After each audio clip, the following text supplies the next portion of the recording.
De início, pedir para você se apresentar, falar com o que você formou, né? Jornalismo, não é?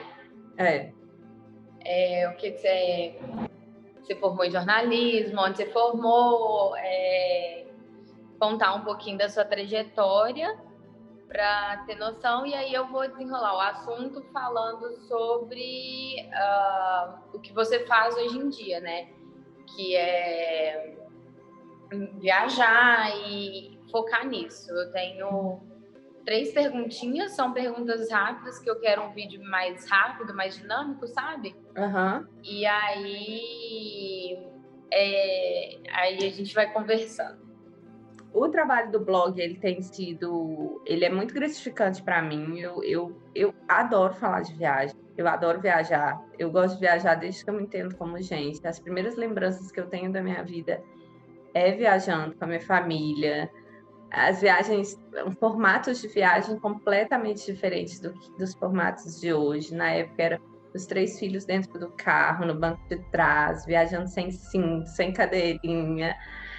No carro que parava no meio da estrada, ia e pegava 381 uma vez por ano para Guarapari, né? Levava até televisão dentro do carro, e assim, televisão?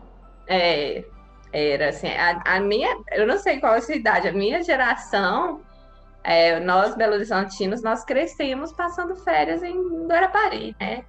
Era Guarapari ou Cabo Frio, mas eu acho que a maioria era Guarapari. Assim, grandes lembranças, mas assim, era muito engraçado, porque se você pegar hoje, é uma coisa assim, era uma coisa inviável pensar nesse tipo de formato de viagem,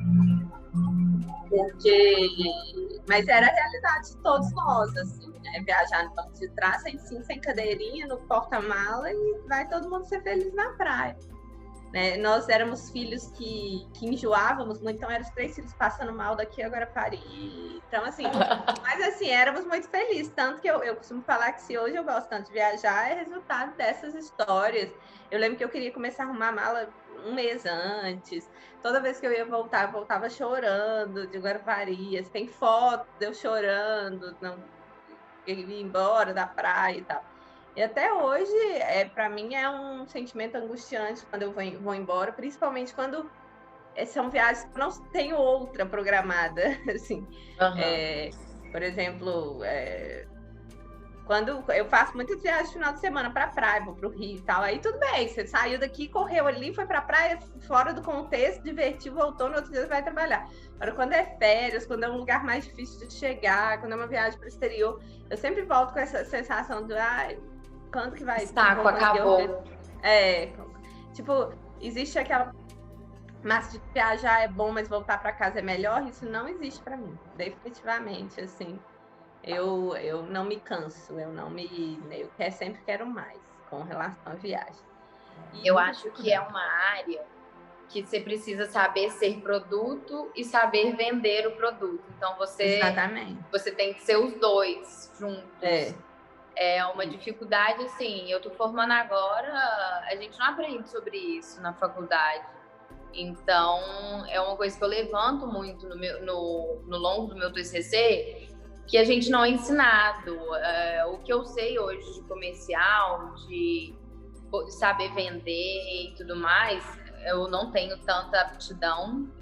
Eu sei ser produto, mas eu não tenho tanta aptidão, assim, para ser comercial, mas eu tenho noção porque eu já trabalhei com pessoas que sabem como é, e aí acaba que no TCC eu tive que me desdobrar. Não existe artigo científico que fala sobre isso, estudos comprovados que falam sobre isso, e aí acaba que você fica meio que no escuro e querendo se profissionalizar melhor e tudo mais, e você não consegue, você não tem tantos caminhos, né?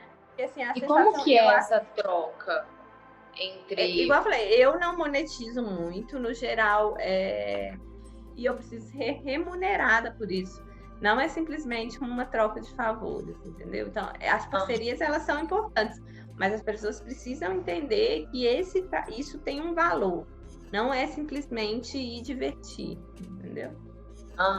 E aí, como dica para alguém que está saindo agora da faculdade, quer entrar nisso, assim, eu já vi vários caminhos que ao longo desse tempo que eu fiz TCC, eu acabei encontrando pessoas, acaba que a gente vai conversando, né? Já vi gente que vende material, gente que faz permuta, public post, que faz essa troca de influencer, e eu acho que tende a crescer essa questão do influencer. E também, qual que é a outra? Fazendo permuta, freelancer e a troca, né? São 3. E tem a questão de de monetizar pela própria rede social. E aí você sente uma dificuldade para chegar nesse ponto? Pois é, uma das coisas que eu penso é o seguinte: logo que eu criei esse Instagram, eu colocava como influenciadora de viagem. E aí, depois de um tempo, eu fiquei pensando assim, quem sou eu para me titular uma influenciadora? Eu tenho que influenciar de maneira natural, é o que eu falei, eu tenho que produzir conteúdo relevante e as pessoas entenderem que eu sou influenciadora. Você não pode, do nada, acordei hoje e falar, vou influenciar pessoas. Você influencia pelo que você é, pelo que você constrói. Então, a primeira coisa é se entender como alguém que ainda não está no mercado. Você não pode achar que você vai chegar, hoje você vai criar um primeiro post de moda, a primeira maquiagem bonita, vai pronto amanhã. Estou influenciando todo mundo. Eu acho que você se tornar um influenciador é consequência de um trabalho duro, de um trabalho árduo, de um trabalho eficiente no sentido de criar conteúdo relevante de qualidade. E, por exemplo, com relação à viagem, é uma coisa assim, porque quando você faz uma parceria, você não vai falar mal do seu cliente. Então, você tem que achar o equilíbrio, né? Você tem que encontrar um meio termo onde você vai falar das coisas boas, mas vai falar do que você acha que não é legal. Eu tenho sempre me questionar o que eu mudaria aqui. E o cliente precisa saber disso ou não, né? Por exemplo, Morro de São Paulo é um lugar que eu estou dando exemplo de Morro porque eu acabei de chegar de lá. Eu sou apaixonada com Morro, foi a minha segunda viagem a Morro, mas eu não indico para todo mundo. Eu tenho assim 1 milhão de poréns, por exemplo. Eu não indico para quem tem medo de barco demais. Não indico para quem, por exemplo, eu não levaria neném. Eu não levaria. Quer levar, ok. Por exemplo, eu tive uma intoxicação alimentar. Eu sou uma pessoa saudável, adulta, viajo, como de tudo, tive uma intoxicação alimentar com ostra. As ostras lá são da melhor qualidade, que são ostras frescas, tiradas direto do mar, em criador. E eu tive uma intoxicação alimentar, eu estava hospedada no melhor ponto, mas a UPA era lá no alto. Para eu chegar lá, eu precisei de um carrinho de mão para me levar, porque eu estava praticamente desmaiada. Então, eu não indico, por exemplo, eu não sei se eu levaria minha mãe de 76 anos, entendeu? É mais velha. Alguém pode virar para mim e falar assim, você está sendo fresca, você está sendo chata, mas eu falei, se eu puder levar minha mãe para Praia do Forte, não para Morro de São Paulo, eu vou escolher levar para Praia do Forte, ela vai ter mais estrutura, ela vai ter mais... Se precisar de um carro, ela tem, o carro vai deixar ela na porta do hotel, ela não vai precisar ficar carregando mal. Então, por exemplo, Morro de São Paulo indico, mas eu não vou indicar para todo mundo, não. Então, se depender de mim para influenciar uma pessoa sobre Morro de São Paulo, vai ter vários poréns, entendeu? Então, eu acho que a gente, como produtor de conteúdo de determinado segmento, a gente tem que ter muita responsabilidade também, sabe? Viagem é algo que é muita responsabilidade. Você não pode virar num negócio e falar assim, você não, para entrar em Noronha, tá tudo tranquilo para entrar em Noronha. A pessoa chegar lá na porta de Noronha, lá na entrada de Noronha, e descobrir que para entrar em Noronha precisa do teste Covid. Então, eu acho que produzir conteúdo de algumas áreas é muito sério, assim. E você se tornar influenciadora é consequência de um trabalho sério, não dá para brincar, assim. É uma coisa que você falar que não é coerente, você pode ser... Você está ali vendendo sua imagem, né? Então, assim, é difícil mesmo. Eu assim, tem hora que me angustia muito ainda não ter conseguido tornar isso um negócio, apesar de, né, do número de seguidores, apesar dos números de alcance, de engajamento, porque eu entendo que eu tenho a faca e o queijo na mão, mas ao mesmo tempo eu entendo também que é uma coisa que está todo mundo descobrindo e encontrando qual que é o caminho certo para isso, para encontrar um equilíbrio entre o conteúdo relevante e o public post, sabe? Assim, o que é publicidade, o que é conteúdo mais genuíno. Então, a gente fica assim... E aí? Eu acho que existe também uma dificuldade, porque existem inúmeras pessoas que buscam fazer isso, que não têm tanta noção disso. Acaba que eu acho que também é um assunto que as pessoas não engajam tanto. Eu sinto muito essa dificuldade, que não é um assunto que as pessoas vão estar ali comentando toda hora, que vai dar ibope toda hora. Então, eu sinto muito que tem essa dificuldade das pessoas. As pessoas seguem, mas não tem aquela fidelidade de continuar. O que eu percebo muito com relação à viagem, por exemplo, o meu Instagram, cada um tem que ir descobrindo a sua característica. Por exemplo, meu Instagram, quando eu estou viajando, o engajamento vai lá para cima, isso é um fato. E, por exemplo, o meu maior engajamento foi a minha primeira viagem pós-pandemia, né? Assim, que foi em setembro que eu fui para o Iberostar Praia do Forte. O Iberostar Praia do Forte, ele abriu 3 dias antes de eu chegar. E Praia do Forte, Cabo Frio ou... Não, na Bahia. Ou Salvador? Perto de Salvador. Perto de Salvador. Assim, as pessoas estavam insanas para saber como é que tava, porque tinha assim, 1 milhão de pessoas com reserva, o hotel tinha acabado de reabrir. Como é um resort, as pessoas adoram falar mal de resort, né? As pessoas amam falar mal de resort. Por quê? Porque as pessoas acham, por ela estar pagando muito, por ser um resort, ela vai ser tratada como uma rainha da Inglaterra. E não é, gente, é um resort, tem 1 milhão de pessoas no resort. Se você quiser ser tratado como uma rainha da Inglaterra, pega um hotel boutique que você vai pagar 15 vezes mais no resort, e aí beleza, aí você vai ser tratado como a rainha da Inglaterra. Você paga aí 10 mil reais a diária e vai ser feliz. Agora, um resort como o Iberostar, de primeira qualidade, maravilhoso, o povo falando mal no TripAdvisor.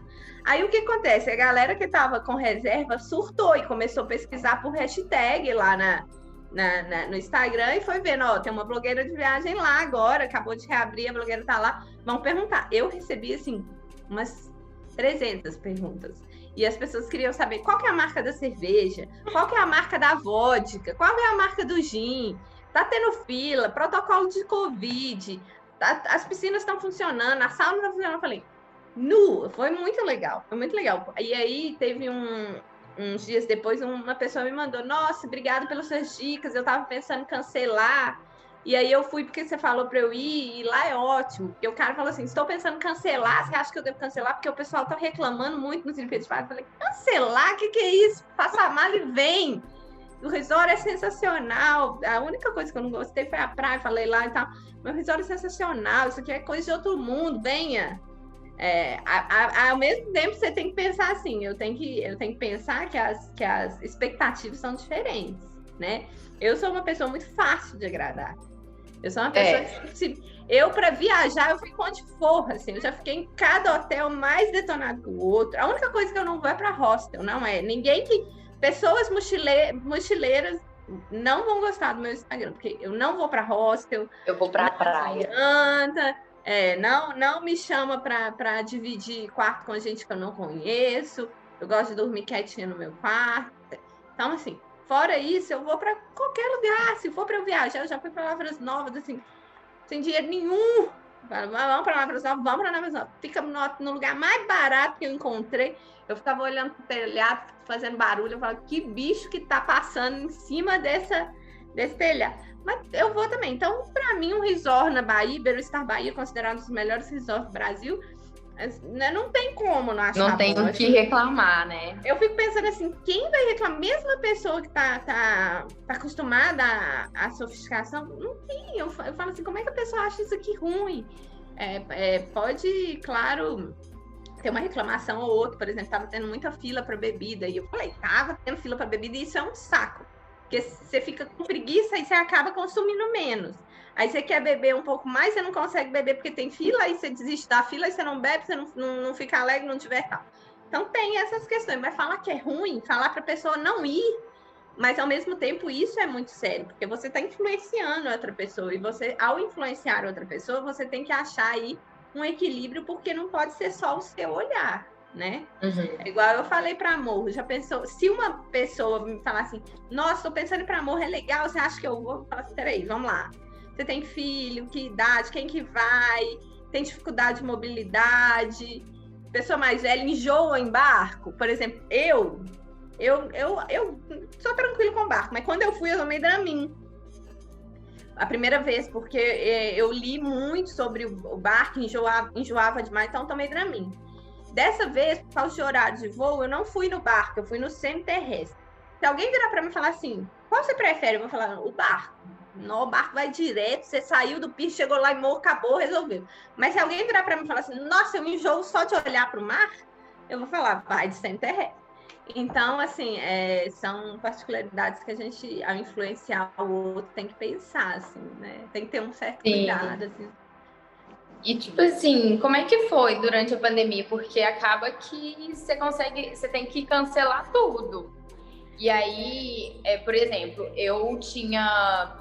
A ideia do meu TCC era eu ir viajando, criando conteúdo e pegando essas crescentes para ir mostrando relatório. Então, a minha ideia era mexer com números e apresentar números, esse tipo de coisa. Só que eu tive que mudar completamente o meu TCC, né? Por causa dessas viagens que era para eu ter feito desde o início do ano. E aí eu consegui viajar só em setembro. Então, acaba que as coisas foram mudando. E aí acaba que você fica meio que parado, assim, como um produtor de conteúdo de viagem, acaba que você fica parado. E como é que foi para você, assim, até mesmo na Secretaria de Turismo? Vamos lá. Esse ano foi um ano muito atípico na minha vida, independente de pandemia. Então, a primeira coisa foi o seguinte, eu tinha saído do governo. Isso aí, você vai editar esse vídeo, né? Vou. Então, é só para te contextualizar. O que você pediu para tirar, pode falar. Essas coisas de poder público, você pode tirar tudo. O que eu falei antes, né? Onde eu trabalho, pode tirar. Eu tinha saído do governo em dezembro. E aí, eu viajei em fevereiro para a Itália. Eu cheguei da Itália 3 dias antes da Itália fechar. Então, era a minha viagem anual de exterior. Então, assim, eu fiz. A viagem grande eu fiz. E eu voltei sem nenhuma viagem marcada, porque eu precisava reorganizar a minha vida profissional. Então, eu cheguei e aí eu fui morar no interior, fazer um projeto na área de turismo também no interior, de poder público. Aí eu fiquei 5 meses no interior durante a pandemia. Tipo assim, eu fui para lá, Belo Horizonte fechou 15 dias depois, lá fechou 2 dias depois, eu voltei para Belo Horizonte para ficar 1 mês fazendo quarentena aqui. Então foi um trem meio... O ano foi atípico para mim, independente de pandemia. Então eu fiquei fora de Belo Horizonte 6 meses. Então eu não tive a sensação de não sair de casa. Eu ia toda segunda-feira, eu arrumava mala, ia para o interior, toda sexta eu voltava para Belo Horizonte. Todo, eu não fiquei nem um final de semana lá. No interior, porque minha família está aqui, meu marido está aqui, então todo final de semana eu vim. Então, a primeira coisa é essa, foi um ano atípico, no geral. Aí eu voltei para Belo Horizonte em agosto, aí fui fazer campanha e voltei para o governo depois, há 20 dias. Voltei para o governo há 20 dias. Você fez campanha política agora? Eu também. Pois é, eu fiz 7 campanhas, então, assim, uma loucura a minha vida, assim, esse ano foi completamente atípico. Então, naturalmente, foi atípico.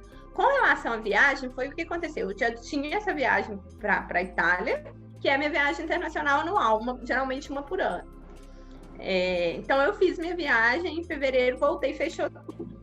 Então, eu não tinha outras viagens marcadas, mas assim, eu viajo trocentas vezes, né, no ano, geralmente. Aí eu fiquei sem fazer uma viagem maior de fevereiro a julho. Aí, julho eu já fui para o Tauá, em setembro eu fui para Bahia, agora em novembro eu fui para Bahia, fui para Macacos, então eu fiz viagens menores. Mas eu não acho que foi resultado da pandemia. Eu acho que foi resultado do meu ano atípico, assim. Eu até me questionei, assim, eu conversei com um amigo meu semana passada, eu falei desse intervalo do poder público, na verdade, esse intervalo do governo, que a vida ficou um pouco menos agitada profissionalmente, tirando a época da campanha, né? Das campanhas, eu tive um ano para fazer esse negócio dar certo e eu não fiz. Então, assim, foi um ano. Qual que foi o impacto da pandemia? Foi não viajar, mas eu não acho que não viajar. Tipo assim, eu não considero a pandemia responsável por nada, nenhum tipo de problema para o meu blog. Eu acho que manteve os mesmos problemas de antes. A minha falta de habilidade comercial, a minha falta de vender, a minha falta de disciplina, porque eu sempre priorizo os trabalhos que são trabalhos, né, do dia a dia, os trabalhos que me remuneram, né, os trabalhos remunerados que eu tenho. Então, igual eu tenho uma semana que eu tô querendo terminar os meus conteúdos de morro, porque eu já fui para uma pousada esse final de semana, então estou com conteúdo atrasado. Mas eu não priorizo isso, eu priorizo o que me é remunerado. Então, o blog sempre fica para depois, e aí, cheio dos problemas esse ano. Então, mesmo quando eu tinha tempo, quando eu estava com o tempo sobrando, eu não tinha disciplina para pegar e sentar e produzir, porque a minha cabeça está preocupada com a vida profissional, com a carreira, porque eu tenho que resolver isso, porque eu tenho que resolver aquilo, porque eu tenho que voltar para Belo Horizonte, tenho que sair do interior. Então, Você fica num... tipo assim, eu costumo brincar que eu precisava ter um chefe. Eu precisava ter um chefe para mandar... Quando você é o próprio chefe, você vai dando prioridades, por exemplo, o que te dá dinheiro. Aí o foco vai ter que ser naquele. Eu sinto muito isso também. Acaba que eu tenho minha forma de ganhar dinheiro e aí eu tenho muita viagem, mas eu não consigo dar o resultado do que eu poderia e que eu sei como que eu poderia fazer aquilo, mas acaba que eu não consigo, porque eu não tenho a disciplina do negócio. Mas, de qualquer forma, assim, muito obrigada. Nada. Eu vou te marcar. Espero ter ajudado. Com certeza. Aí eu vou te mandando, eu vou pedir edição. Beleza. E, assim, praticamente meu TCC inteiro vai ser publicado. E aí eu te mando também, pra você ver um pouquinho. Bom. Beleza, tá com certeza. Se você precisar, você pode mandar aí no WhatsApp que a gente vai se falando. Fechou. Muito obrigada, viu? Obrigada a você, Mari. Vamos conversando. Tchau. Tchau.